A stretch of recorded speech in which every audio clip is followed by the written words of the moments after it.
Okay, hello and welcome to our 8th week of Environmental Biology Online. We're about in the middle of the week, but I thought I'd try to make a video anyway, see if it helps you out. This week we're talking about nutrients, and nutrients are the other half of that unit on ecosystem ecology that we're in the middle of. Remember, ecosystem ecology involves the way energy and nutrients travel through the ecosystem. And both of them are moving continuously, but what happens is that nutrients keep cycling. They all stay on the earth, but energy has to keep entering. We have to keep getting fresh energy to fuel the flow of nutrients.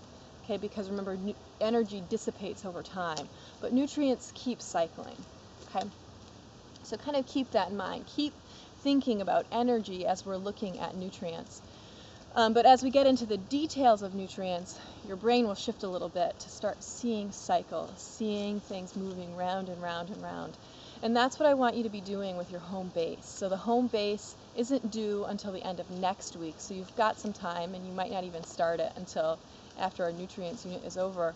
But what I want you to start doing is visualizing nutrients in the plants, in the animals, in the soil, and visualizing how things are transitioning from the atmosphere to the soil, through organisms in the soil, into the plant, into the animal, back into the atmosphere. Just keep seeing, like really try to see it moving. So you'll be looking for examples of decomposition.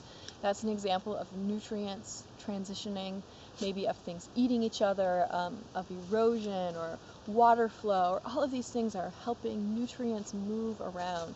Even migrating animals can talk about nutrient flows. Okay, so you've got some time to work on your home base. To study nutrients, what you'll start with is the Simutext chapter, and many of you have already done that. So as always, go through all the sections, answer all the questions. If there's mathematics and formulas, don't let that bog you down. Do your best to answer them, but it's not essential content for this class. You don't have to know formulas of any kind. So focus on the big picture. The chapter talks about both some specifics about how nutrient flows and also the applications of these things. So it includes a short discussion of climate change. It talks about eutrophication, acid rain, deforestation, and how different systems are linked. So really pay attention to those things. And when you get to the lab, you'll get to apply them a little bit more. So the lab mostly talks about eutrophication and what happens when nutrients enter an aquatic system. What happens when we get too many nutrients in that system? And so for the lab, I want you to make sure you know what a limiting nutrient is.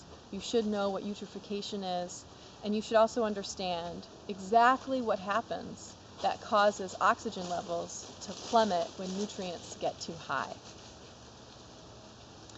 For your write-up in the lab, it's mostly just answering specific questions. So the write-up shouldn't be something that takes a ton of time. You're just going to write a sentence or a few sentences to answer each of the questions. And then you're also going to create some graphs. And the graphs are really important. We've been working on graphs all semester, and this time you should make really good graphs. They should make sure your axes are labeled. It's the right kind of graph. You should have a caption that is completely informative. So it should say figure 1 or figure 2 or figure 3, a colon, and then a descriptive sentence that explains in detail what's in that graph. So it might be something like oxygen levels as phosphorus increases. That would be fairly descriptive. Okay, so make sure your graphs are really good. The next thing you'll do is engage in the discussion, and most of you have already posted your first post, and things are going really well. I've asked some follow-up questions that can take our discussion deeper and also expand it to connect to other topics. So I hope some of you take the opportunity to answer some of my questions. Our activity in the discussion has waned in the last couple of weeks, and I suspect that's just because the semester is getting busier, or maybe there's even more work to do in this class than normal. But it'd be great if we could get a little bit more discussion going on, a little bit more comments on the follow-up questions or on the posts of each other. So let's see if we can make the discussion rich this week. And the final thing is a quiz. The quiz is very small. It shouldn't take you very long to answer, and it's focused on the concepts in the lab. So you should be able to answer those questions in the quiz after reading just the introductory section of the lab. So if you didn't get them the first time, go back and read the introduction again and try the questions again, or complete the whole lab and try the questions again, just to make sure that you really understand those concepts. Okay, I hope you're enjoying this lovely weather. It's incredibly warm for the end of October, but anything can happen these days. Hope you're well, and I'll see you online.